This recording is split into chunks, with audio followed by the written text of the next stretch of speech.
लोग पढ़ेंगे भूमि सुधार के बारे में। भूमि सुधार एक ऐसा टॉपिक है जो बहुत सारे एग्जामों में पूछता रहता है और आगामी एग्जाम जितने भी आने वाले हैं, एसएससी, बैंक, रेलवे, पूछने का बहुत सारा चांस है। तो हम लोग भूमि सुधार में पढ़ेंगे अस्थायी बंदोबस्त, महाल बाड़ी व्यवस्था और रैयत बाड़ी व्यवस्था। आइए दोस्तों, आज हम लोग पढ़ते हैं भूमि सुधार के अंतर्गत जो कुछ इंपोर्टेंट टॉपिक है उसके बारे में चर्चा करेंगे। आइए,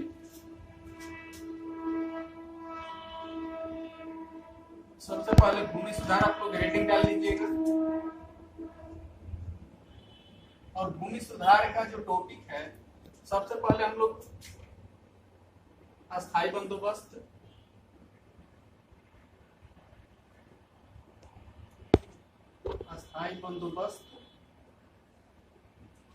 सेकंड नंबर पे है रैयत बाड़ी व्यवस्था।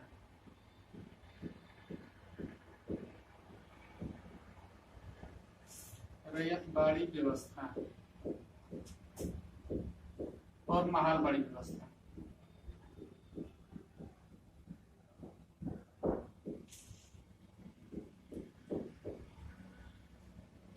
ये टॉपिक है जिस पे आज हम लोग चर्चा करेंगे। इस पे हम लोग चर्चा करेंगे अस्थायी बंदोबस्त क्या है, रैयत बाड़ी व्यवस्था क्या है और महाल बाड़ी व्यवस्था क्या है, इसके बारे में हम लोग चर्चा करेंगे। तो आइए इसको हम लोग बढ़िया से समझते हैं कि ये है क्या अस्थायी बंदोबस्त। अस्थायी बंदोबस्त 1793 ईस्वी में लॉर्ड कॉर्नवालिस ने स्टार्ट किया था।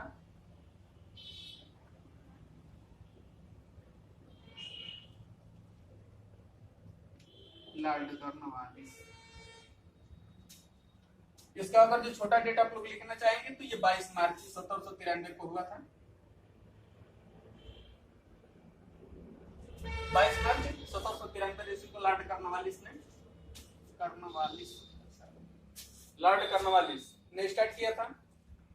अस्थायी बंदोबस्त में क्या किया लॉर्ड कॉर्नवालिस ने कि इसने जो कर वसूलने की विधि थी, इसने कंपनी को नौ वसूली करा के इसने जमींदारों के हाथ में दे दिया।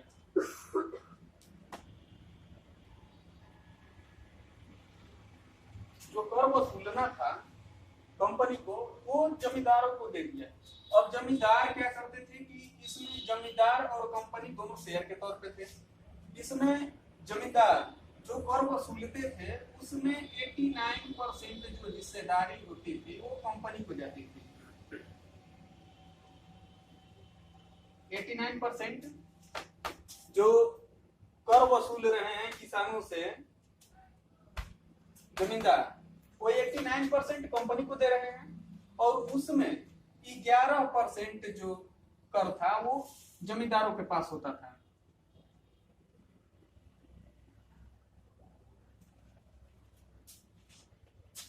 अस्थायी बंदोबस्त 22 मार्च 1793 ईस्वी को लॉर्ड कॉर्नवालिस ने शुरू किया था।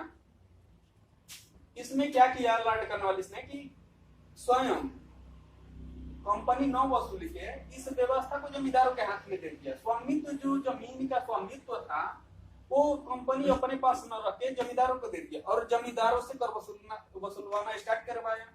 तो जमींदार लोग जो थे उनको कर वसूलने के लिए तो भाई कुछ चाहिए ना, कि ऐसे फ्री में तो कोई करेगा नहीं। तो जब फ्री में नहीं करेगा तो कंपनी सोच समझ के 89% जो कर होता था वो कंपनी खुद लेती थी और 11% जमींदारों के पास होता था टैक्स का जो भी था। अब इसका प्रभाव क्या हुआ कि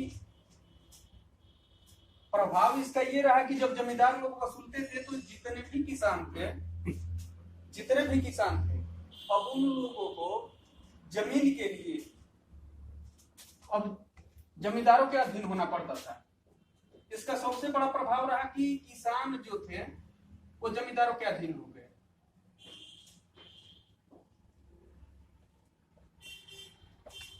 जमींदारों के अधीन हो गए।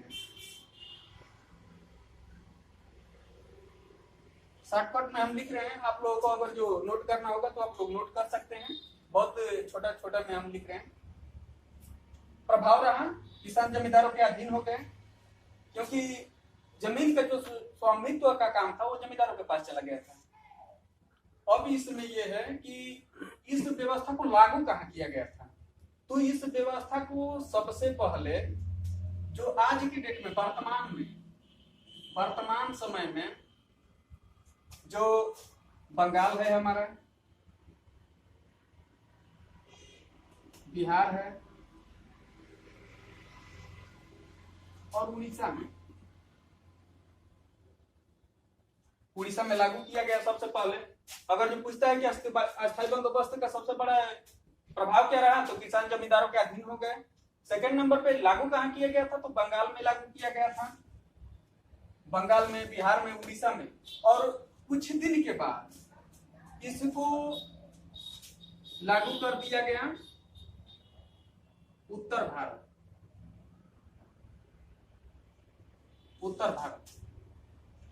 भारत में हम लोग को वाराणसी के करीबी जिलों में लागू हुआ था। वाराणसी के नजदीक जितने भी जिले हैं,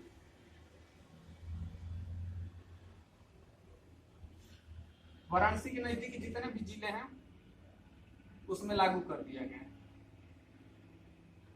उत्तर भारत में वाराणसी के जितने भी नजदीकी जिले हैं उसमें भी लागू कर दिया गया। यहाँ पे लिख सकते हैं आप लोग, नजदीकी जिला जो भी है, नजदीकी जिलों में लागू किया गया था। और बंगाल, बिहार और उड़ीसा उत्तर भारत के वाराणसी के नजदीकी जिलों में, साथ ही साथ इसको मद्रास में भी लागू किया गया था। मद्रास जो प्रेसिडेंसी था इसमें भी लागू किया गया था।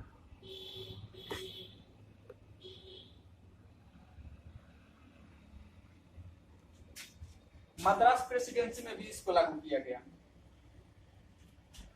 एक तौर पे इसका एक दूरगामी जो इसका परिणाम होता है, किसी भी चीज को जब लागू किया जाता है तो उसका कुछ पॉजिटिव इफेक्ट आता है तो कुछ निगेटिव इफेक्ट भी आता है। जैसे निगेटिव इफेक्ट में हम लोग देखते हैं कि किसान जमींदारों के अधीन हो गए और जमींदार इन लोगों से 89% जब कंपनी को देना होता था, 11% स्वयं को रखना होता था, तो ये लोग कर वसूली ज्यादा करते थे।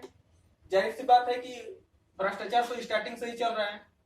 तो जमींदार जो थे वो 89% कंपनी को देते थे, लेकिन स्वयं के लिए उत्पीड़न करते थे किसानों का। और जिसका बुरा हाल भी होता था तो जमीन दिए हैं तो उससे कर वसूलते थे, चाहे हो या ना हो, उससे कोई इफेक्ट नहीं पड़ता था इन लोगों को। बंगाल, बिहार और उड़ीसा, उत्तर भारत, वाराणसी के नजदीकी जिलों में आगे चल के स्टार्ट यहाँ से किया, आगे चल के इसमें भी लागू कर दिया। भूमि सुधार में इसका जो अस्थायी बंदोबस्त जो था, इसका दूरगामी परिणाम भी हुआ।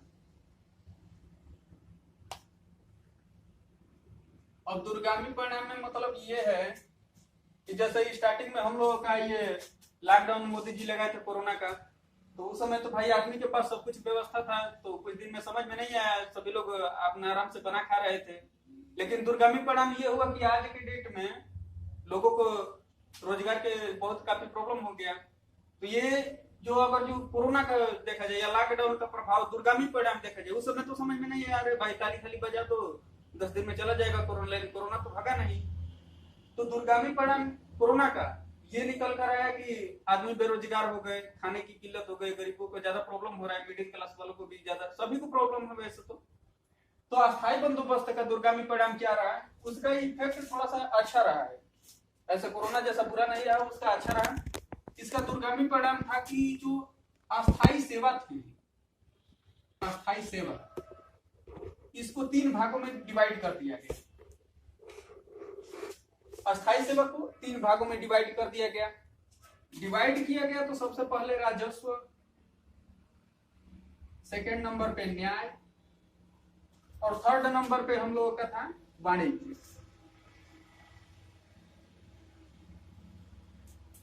थर्ड नंबर पे वाणिज्य 3 भागों में विभाजित कर दिया गया।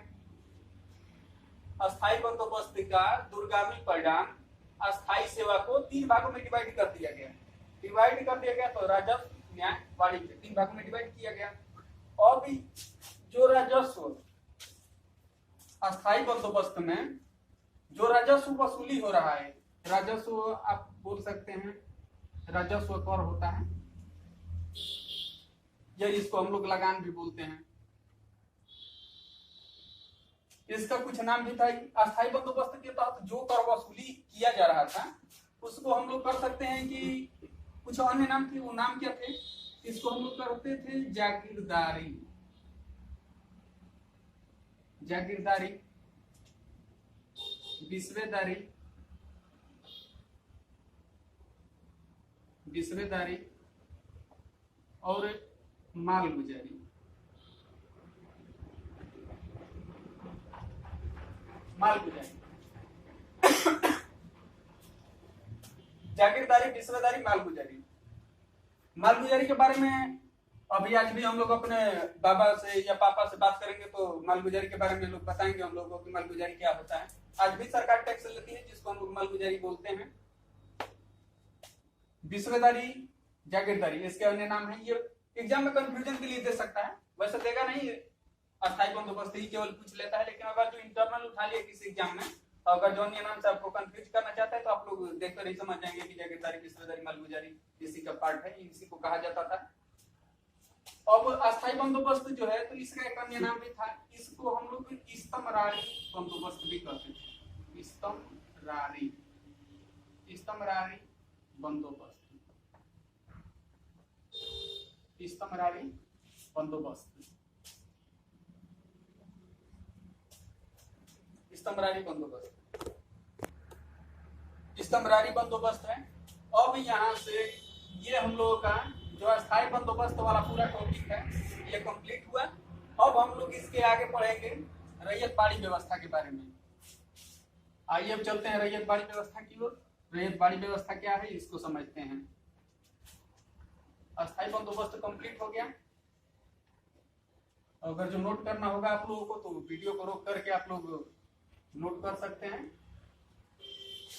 अब चलते हैं रैयत बाड़ी व्यवस्था की ओर। रैयत बाड़ी,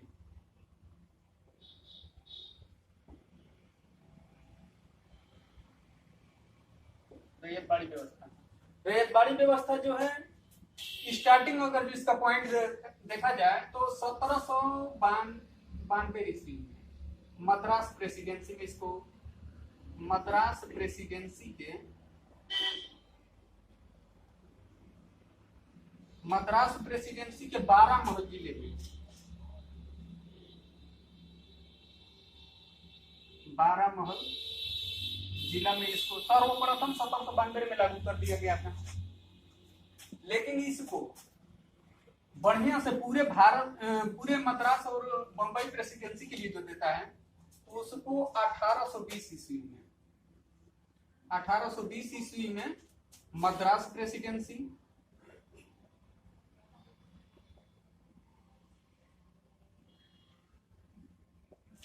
और बंबई प्रेसिडेंसी,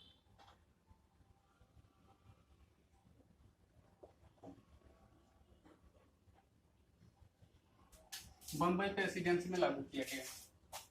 सबसे पहले मद्रास के 12 महल जिले में 1792 में लागू कर दिया गया था। उसके बाद 1820 में मद्रास प्रेसिडेंसी और बंबई प्रेसिडेंसी में लागू किया गया। और भी 1820 ईस्वी में लागू किया गया, लेकिन इसको लागू किसने किया, यानी कि इसको अगर जो बोला जाए कि रैयत बाड़ी व्यवस्था के जन्मदाता कौन है, तो जन्मदाता के रूप में जन्मदाता नहीं लिख देते हैं या जनक लिख लीजिए, सिंपली जनक लिख लीजिए, रैयत बाड़ी व्यवस्था के जनक। तो इसमें आता है नाम थॉमस मुनरो, थॉमस मुनरो और captain read, captain read. Next video में हम लोग पढ़ेंगे महाल बाड़ी व्यवस्था। जय हिंद।